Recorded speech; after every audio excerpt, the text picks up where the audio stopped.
Good evening, Luke. How you doing, brother? Good, good. How about you? Doing good, doing good.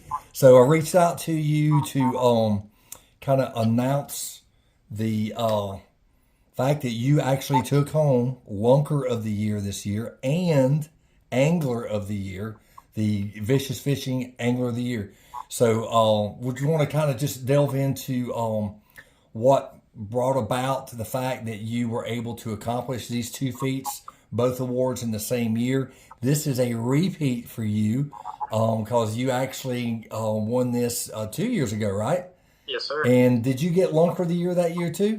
I believe my brother might have beat me Yeah, out that one. Noah got Lunker of the Year. Yeah, yeah. So this is a twofer for you this year. Second time getting Angler of the Year.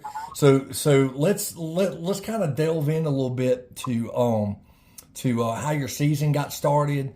The road to getting that Angler of the Year, crucial key points for you. So, um, what do you think got you off to a good start this year?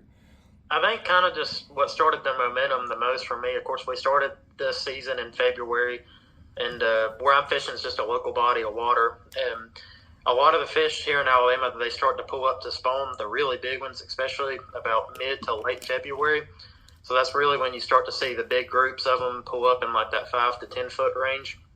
And really, for me, that's where I focused a lot of my success in February. And I believe I'd have to look back at it, but I ended up with like 112, 13 inches around that ballpark. Sounds about And right. my brother was right there on my tail the whole month, just right there at it. But we started off good that month. It was just, nonstop 4 to 6 pounders the whole month, which you really can't complain about that.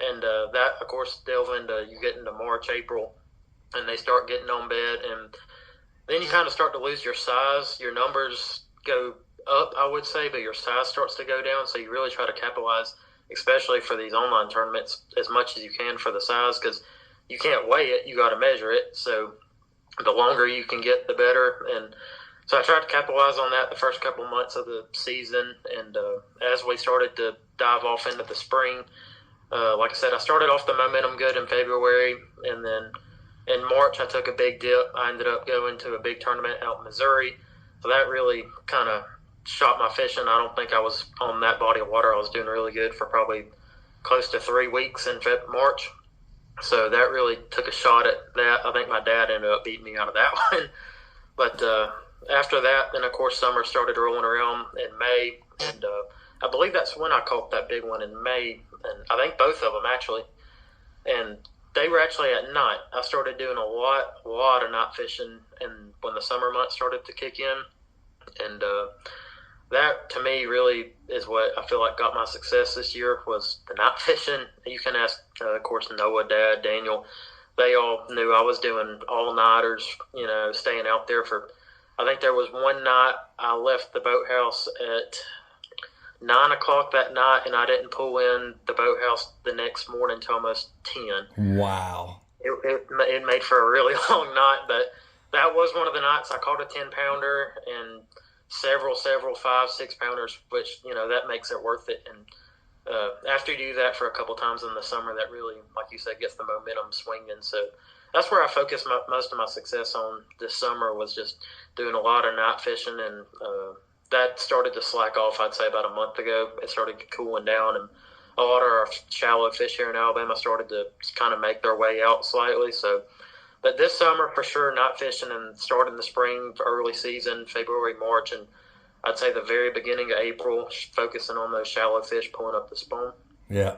Well, you racked up the points quick Yeah, the first few months, and I believe you're right. I think it was either April or May. I think it was April and May. You caught a 25-inch bass.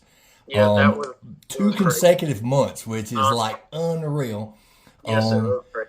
and that's what kind of sent you on the Lunker of the Year, because Dalton got in the finals. He got the Lunker of the finals with a 25-inch, and the thing that was a tiebreaker was the fact the next longest bass from either one of you would become the tiebreaker, and your second longest was another 25 Yeah, inch bass.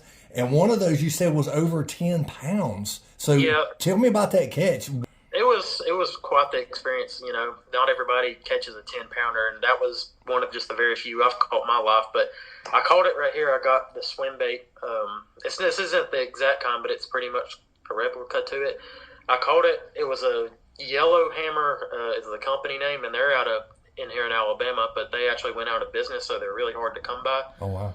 One of those nights I was pulling an all-nighter, and I think, of course, it was, May, I caught that 10-pounder. It was probably 9 o'clock, 10 o'clock that night, and the lake we fish on, there's these underwater lights, and you can go roll up to them, and you know if they're there because you can see them swimming through the light, and I just rolled up that night, and there were shadows swimming through, like just nothing you've ever seen. So I was like, it might go down here. And so I threw that swim bait in there, and just within 5 minutes or so, just one after another, but they were all probably 2 or 3 pounders. And those weren't helping me during that month. And then, I just made another flip back in there, and then it just, I set the hook and it didn't move. But I knew it was a quite sizable fish, and I got him to the boat.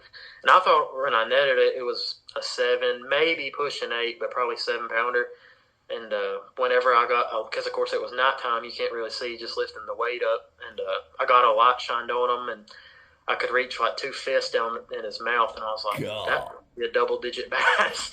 So I called everybody I knew, Mom, Dad, Noah, Daniel, and I was like, y'all got to come see this fish. Like, we ain't caught one this big for months, So I got them down there, and we were looking at it, and we weighed it, and it was almost, I think it was exactly on the dot at 10 pounds, which was just incredible. Yeah. And it ended up coming out 25 inches long, which was, I think, one of the biggest, if not the longest bass I've ever caught in my life.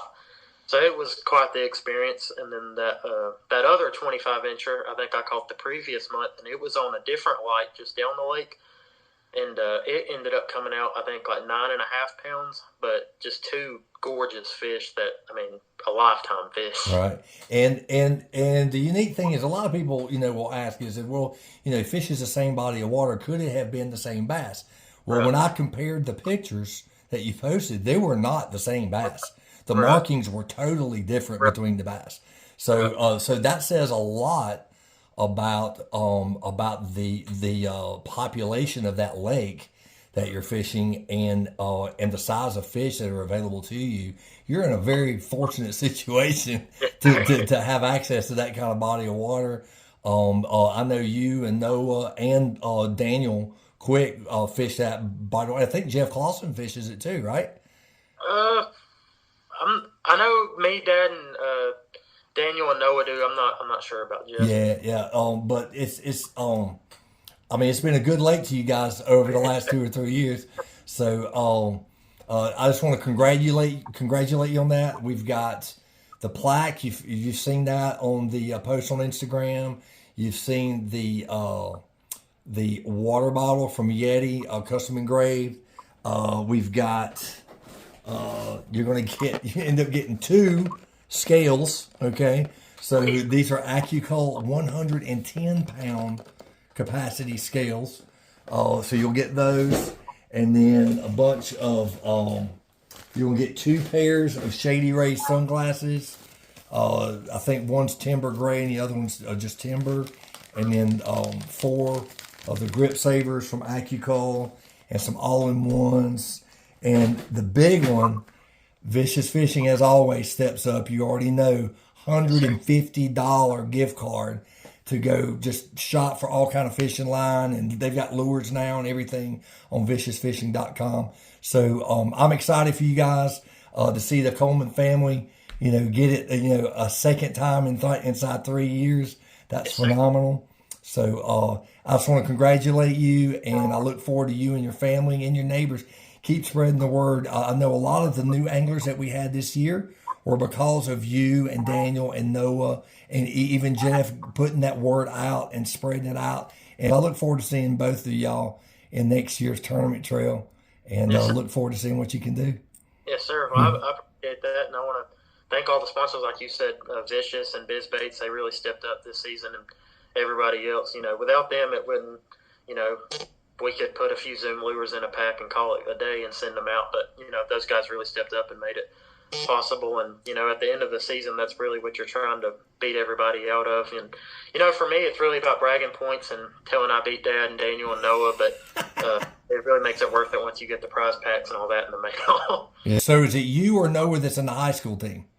Right. I actually graduated high school this last May, so All right. I'm at now. Noah, he's still down at Auburn doing his thing down there. But I got you. as far as me, now I'm out of the high school deal. So I guess now it's stepping up to the adult tournaments, and I think I'm going to try to save up some money and do some BFLs and maybe some opens if I can, and just see where we can take it from there. I think you'll do well. If this year and last couple of years are any sign, you should have no problem, man. Yeah. I wish you well. Look forward to next year, brother. Thanks a lot. Yes, sir, I appreciate it. Thank you.